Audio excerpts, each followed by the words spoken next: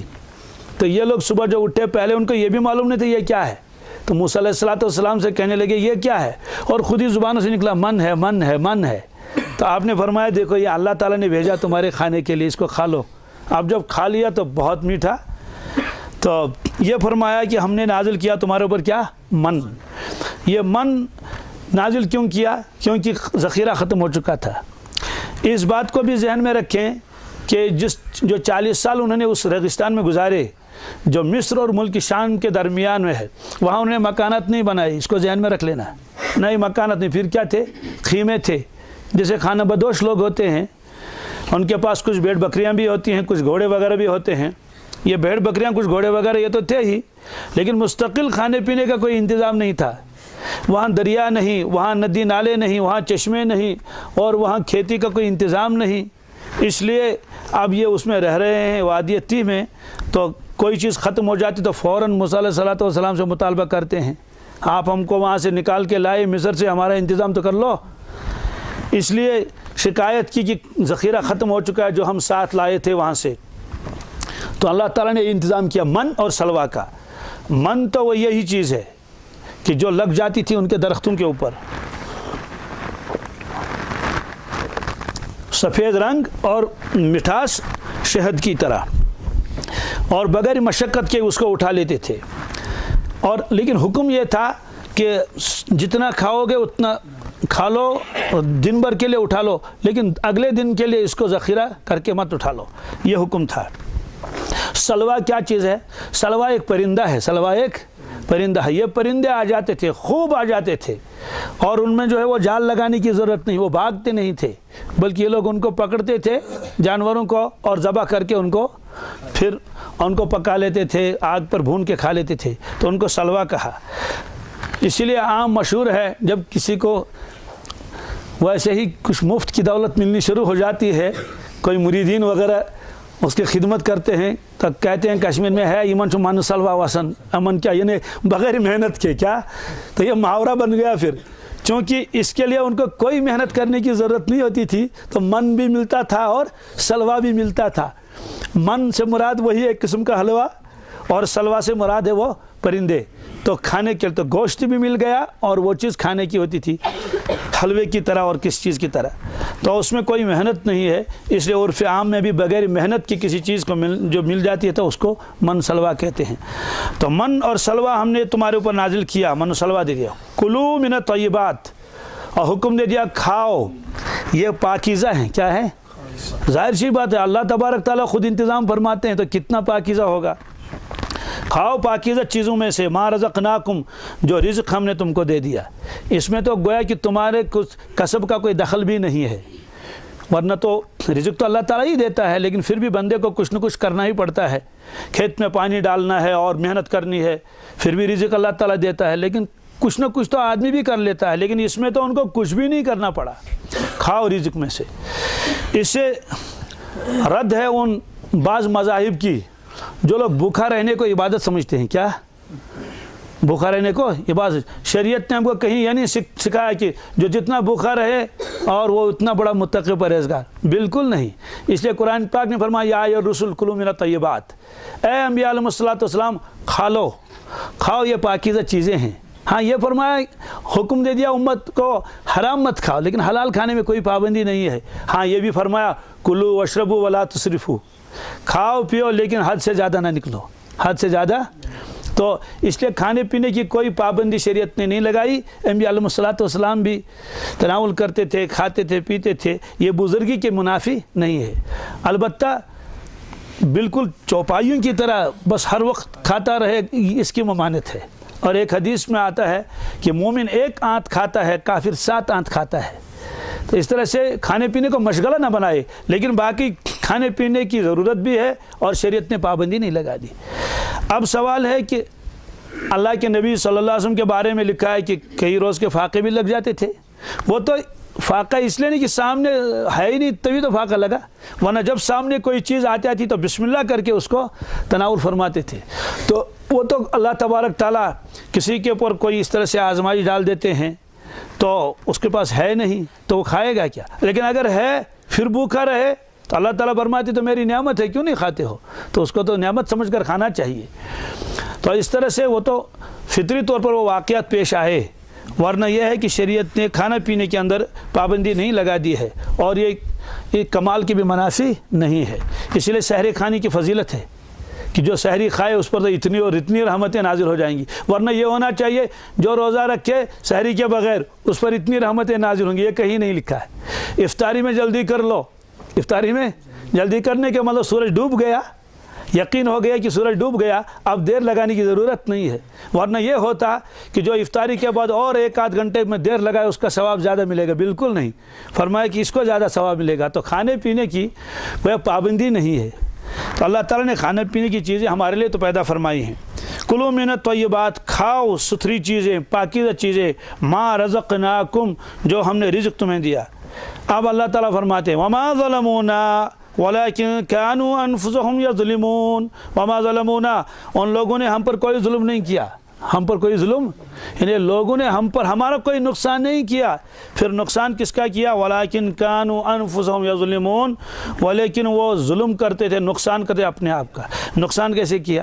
نقصان اسی لیے کیا، ان کو بتایا گیا تھا کہ ذخیرہ نہ کرنا، لیکن انہوں نے ایک بھی نہیں مانی، حالانکہ یہ معلوم تھا کہ روزانہ نیا نیا مل رہا ہے، تازہ تازہ مل رہا ہے۔ جب تازہ مل رہا ہے تو رکھنے کی ضرورت ہی کیا ہے؟ اس طرح سے انہوں نے جو ذخیرہ رکھ دیا تو سڑنا شروع ہو گیا، سڑنا شروع، جی، تو اس میں کیڑے پڑ گئے۔ موسیٰ علیہ السلام فرمایا کیا کر رہے ہو تم؟ اللہ کی نے فرمایا تھا، اللہ تبارک تعالیٰ نے حکم دے دیا تھا کہ ذخیرہ مت کر لو، روزانہ دوبارہ جو نیا نیا آپ کو مل جائے گا تو ذخیرہ کیوں کر کے رکھتے تھے؟ البتہ ایک دن میں تو تھا کہ ذخیرہ رکھ سکتے تھے، سنیچر، کیا؟ ہاں، تو جمعہ کو جو رکھتے تھے اٹھا کے سنیچر کے دن کے لیے بھی، کہ سنیچر بتا بھائی تم عبادت کرو، اللہ اللہ کر لو، کیا کر لو؟ اللہ سبت ہے آج۔ تو اس کی بھی انہوں نے خلاف ورزی کی۔ اور اس کے بعد کیا ہوا؟ اس کے بعد انہوں نے کہا کہ اے موسیٰ علیہ السلام، ہم تو تنگ آ چکے۔ میں نے بتایا ترتیب کوئی ضروری نہیں، وہ آگے آئے گا، لیکن میں ترتیب بتاتا ہوں۔ ہم تنگ آ چکے ایک ہی کھانا کھا کر، روزانہ گوشت اور یہ من، تو ہم تنگ آ چکے ہیں، تو اب کیا چاہیے؟ کہنے لگے کہ ہم کو تو وہ ساگ یاد آتا ہے، کہاں کا؟ مصر کا، اور مصر کی ترکاری یاد آتی ہے، اس لیے کہ مصر میں تو یہ عادی ہو چکے تھے نا، مصر تو ملک ہے، وہاں تو پھل اور فروٹ اور کیا کیا چیزیں، تو کہنے لگے بس وہی ککڑی یاد آتی ہے، وہ دال یاد آتی ہے، وہ لہسن اور پیاز یاد آتا ہے، یہاں تو ایک ہی طرح کا کھانا ہے، تو ہم کو وہی چاہیے۔ حضرت نے فرمایا کہ یہ تو اس سے بڑھیا کھانا ہے، مفت میں ملتا ہے، لذت بھی اس سے زیادہ ہے، اور یہ مقوی بھی ہے، یہ ساری چیزیں ہیں، تمہیں کیا ہو گیا؟ تم پھر دال مانگتے ہو اور ساگ مانگتے ہو؟ تو یہ انہوں نے کہا کہ ٹھیک ہے، اگر تم ایسا ہی مانگتے ہو، اور پھر جو ہے یہاں ایک بستی قریب میں ہے، وہاں چلے جاؤ، اس بستی میں یہ ساری چیزیں مل جائیں گی اور خود کمائی کرنی پڑے گی۔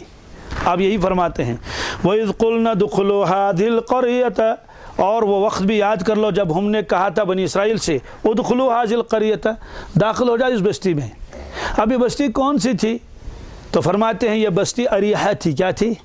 اریحہ، ابھی بیت المقدس نہیں، بعض لوگوں نے کہا بیت المقدس ہی، لیکن یہ 40 سال کے بعد کا واقعہ ہے، اس لیے کہ جب بنی اسرائیل نے انکار کیا کہ ہم وہاں جنگ نہیں لڑیں گے عمالقے کے ساتھ، کہ جنہوں نے قبضہ کر رکھا تھا کس پر؟ فلسطین پر، تو 40 سال تک تو پابندی لگا دی گئی کہ اب یہ 40 سال تک وہاں داخل نہیں ہوں گے، حرام ہے ان کے اوپر، یہ قرآن پاک میں ہے۔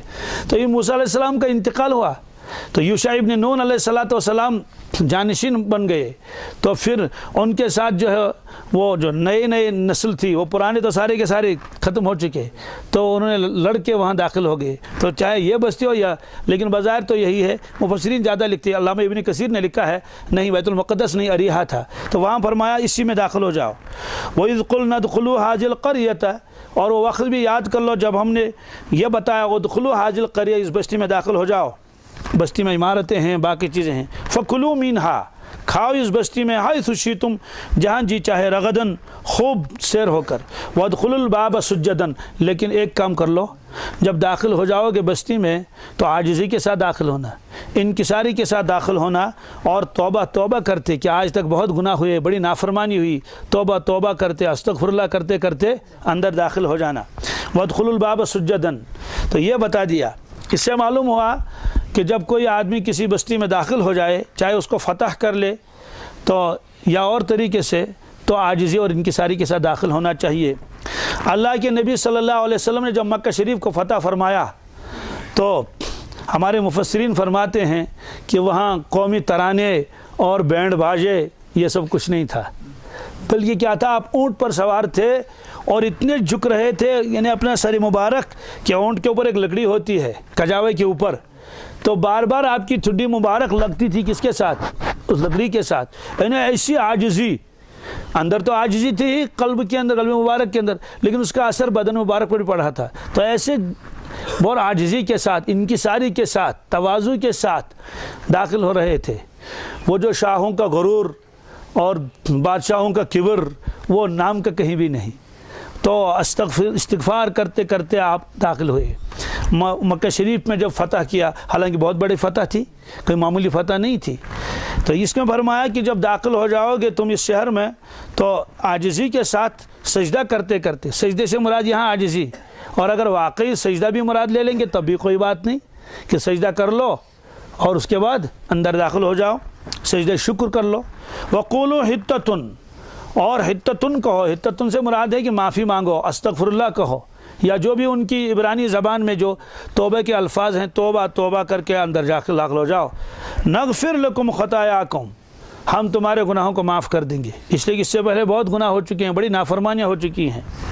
نغفر لکم خطایاکم، ہم تمہارے گناہوں کو معاف کر دیں گے۔ وسنزید المحسنین، اور جو نیکوکار ہیں ان کو تو اور زیادہ دیں گے، ان کو تو جی۔ تو معلوم یہ ہوا کہ جب آدمی نیک کام کرتا ہے، اللہ تبارک تعالیٰ اس کی زندگی میں، اس کے مال میں، اس کے علم میں، اس کی صحت میں، ہر چیز میں اللہ تعالیٰ برکت دے دیں گے۔ یہ قرآن پاک کا وعدہ ہے، بہت جگہ ہے، وَسَنَزِيدُ الْمُحْسِنِينَ، نیکوکاروں کو ہم، نیک کام کرنے والوں کو ہم اور دے دیتے ہیں، زیادہ دے دیتے ہیں، جو بھی چیز ہو۔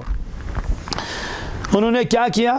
فَبَدَّلَ الَّذِينَ ظَلَمُوا قَوْلًا غَيْرَ الَّذِي قِيلَ لَهُمْ، فبدل الذین ظلموا، ان ظالموں نے، ان بے انصافوں نے بدل دیا اس قول کو جو ان کو بتایا گیا تھا، اس کے خلاف قول کہا، مذاق کے طور پر۔ کیا؟ اب وہ مذاق کیا کیا تھا انہوں نے؟ توبہ استغفار کر کے نہیں، ہنستے ہنستے ایک دوسرے کو کوہنی مارتے مارتے اور یوں داخل ہوئے، اور ان کو بتایا تھا سجدہ کر کے داخل ہو جاؤ، تو دروازے کے جب اوپر پہنچ جاؤ گے، کیونکہ پہلے زمانے میں شہروں کے ارد گرد دیواریں ہوتی تھی، پھر ایک دروازہ ہوتا تھا، اس کو شہر پناہ کہتے تھے، تو دروازہ ایک مستقل تھا، وہاں اندر داخل ہونا تھا۔ تو یہ لوگ تو سجدہ تو کیا کرتے، یہ تو نیچے بیٹھے اور کھسک کھسک کے چلے گئے، مذاق کرتے کرتے، بڑے ہردر قوم تھے۔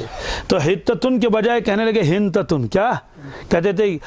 حنتتن فی شعیرن، حنتتن حبتن فی شعیرن، اس طرح کے الفاظ کہنے لگے کہ اب تو گیہوں بھی ملے گا، اب تو وہ جو ہے وہ چنے بھی ملیں گے اور دوسری چیزیں بھی ملیں گے، اور شعیر جو بھی ملے گا۔ تو اس طرح سے اللہ تعالیٰ فرماتے ہیں ظالموں نے مذاق کیا، وہ جو حتتن کا لفظ تھا اس کو بدل کے مذاق کے طور پر، استہزاء کے طور پر وہ کلام کرنے لگے۔ تو جب یہ کیا، فَأَنزَلْنَا عَلَى الَّذِينَ ظَلَمُوا رِجْزًا مِّنَ السَّمَاءِ، تو ہم نے نازل کیا ان ظالموں کے اوپر ذلت کا عذاب آسمان سے۔ وہ ذلت کا عذاب کیا تھا اور کیوں نازل کیا؟ بما کانوا یفسقون، ان کی اس فسق کی وجہ سے، نافرمانی کی وجہ سے۔ وہ یہ ہوا کہ تعاون پھیل گیا۔ کیا تعاون جو پھیلا تو ایک دن میں 70,000 بنی اسرائیل مر گئے، 70,000 ڈھیر کے ڈھیر لگ گئے۔ تو اللہ تعالیٰ فرماتے ہیں یہ عذاب تھا ان کا کہ یہ نافرمانی کیوں کی، تو اور مذاق کر رہے تھے تم، تو بہت ہی ہر درم قوم تھی۔ آگے آئے گا اس میں کہ موسیٰ علیہ السلام سے جب یہ مخاطب ہوتے تھے کبھی بھی یا کلیم اللہ یا نبی اللہ یا رسول اللہ کے الفاظ کبھی نہیں کہے۔ جگہ جگہ قرآن پاک میں دیکھیں گے یا موسیٰ، کیا؟ اور مفسرین نے لکھا ہے بے ادب قوم تھی، اپنے نبی کا نام مبارک بھی یہ تعظیم کے ساتھ نہیں لیتے تھے، کبھی بھی نہیں۔ یہ جگہ جگہ آئے گا یا موسیٰ ادع لنا ربک، یا موسیٰ برابر۔ تو یہاں فرمایا اللہ تبارک تعالیٰ نے کہ جب انہوں نے یہ کیا تو ہم نے ان کے اوپر